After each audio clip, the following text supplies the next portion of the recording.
अब्दुल्ला आजम के खिलाफ गैर जमानती वारंट जारी। तंजीम फातिमा के खिलाफ भी गैर जमानती वारंट जारी हो गया है। 2 बर्थ सर्टिफिकेट मामले में गैर जमानती वारंट जारी हुआ है। आज कोर्ट में हाजिर नहीं होने पर गैर जमानती वारंट जारी हुआ।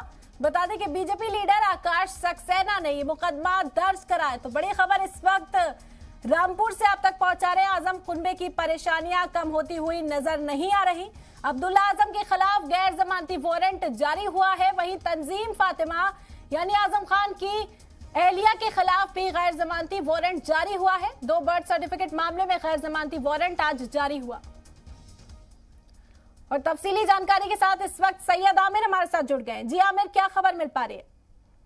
मैं पूरी बात आपको बता दूं, रामपुर के एमपी एमएलए कोर्ट में ये मामला चल रहा है और ये जो मामला है इसमें आजम खान की जो पत्नी तंजीम फातिमा और उनके बेटे अब्दुल्ला आजम को पेश होना था, लेकिन काफी समय से वो वहां पर पेश नहीं हो रहे हैं। 2 जन्म प्रमाण पत्र बनाने के आरोप में ये मामला दर्ज हुआ था। तो अब कोर्ट ने दोनों के खिलाफ गैर जमानती वारंट एनबीडब्ल्यू जारी किए हैं और अब जो है इसकी प्रक्रिया चल रही है। आज ये जो है गैर जमानती वारंट जारी हुए हैं जी। और आजम कुनबे की तरफ से अब्दुल्ला आजम के फरीकैन या वकील का कुछ रद्द-ए-अमल सामने आए, इस हवाले से कोई खबर मिल पा रही है? देखिए, वहां से अभी कोई रिएक्शन इसलिए नहीं आया है क्योंकि कल जो है इलाहाबाद हाई कोर्ट से जो जमानत हुई थी उसी सिलसिले में आजम खान के बेटे जो है बाहर है रामपुर से, और हमने उनसे संपर्क साधने की कोशिश की थी, लेकिन पता चला कि वो रामपुर से बाहर हैं और प्रयागराज में है। आज सुप्रीम कोर्ट में जो थी वो बेल थी, सुप्रीम कोर्ट में सुनवाई थी, तो इसी सिलसिले में वो बाहर हैं और अब रामपुर कोर्ट में जो है वो पेश नहीं हो पाए, तो यहाँ से एनबीडब्ल्यू इशू हो गए।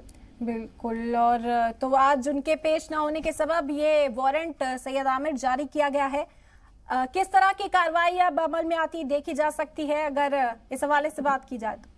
देखिए, अब ये जो मामला है 2 जन्म प्रमाण पत्र का आरोप में ये दर्ज हुआ था। इसमें अब एनबीडब्ल्यू जब इशू हो जाते हैं तो फिर जो है कोर्ट के समक्ष पेश ही होना पड़ता है या फिर कोई ऐसी दलील पेश करनी पड़ती है जिससे कोई हेल्थ संबंधी मैटर हो या फिर किसी की माफी संबंधी कोई दलील हो, वरना जो है कोर्ट पुलिस जो है वो गिरफ्तार करके कोर्ट के सामने भी पेश करती है। तो एनबीडब्ल्यू का मामला जो है वो जो है वहां पर पेश होना ही पड़ता है। तो अब कोर्ट से एनबीडब्ल्यू जारी हुए हैं, लिहाजा अब जो है इस मामले में उन्हें कोर्ट में पेश होना पड़ेगा।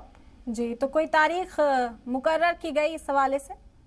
जी, अभी कुछ ही देर में जो है तारीख भी आ जाएगी, क्योंकि अभी कोर्ट का प्रोसेस जो है चल रहा है। एमपी एमएलए कोर्ट है रामपुर का, अभी कुछ ही देर पहले जो है ये जारी हुए हैं और अभी जब ये चीज मुकम्मल होगी तो एक तारीख भी आएगी जल्दी। जी, तो अभी समाअत इस वक्त एमपी एमएलए कोर्ट रामपुर में जारी है और ये अहम खबर सामने आई कि अब्दुल्ला आजम के खिलाफ गैर जमानती वारंट जारी हुआ। वहीं तंजीम फातिमा के खिलाफ भी गैर जमानती वारंट जारी किया गया है। बीजेपी लीडर आकाश सक्सेना ने ये मुकदमा दर्ज कराया था। आपको बता दें कि आज कोर्ट में हाजिर नहीं होने के सबब ये गैर जमानती वारंट जारी किया गया।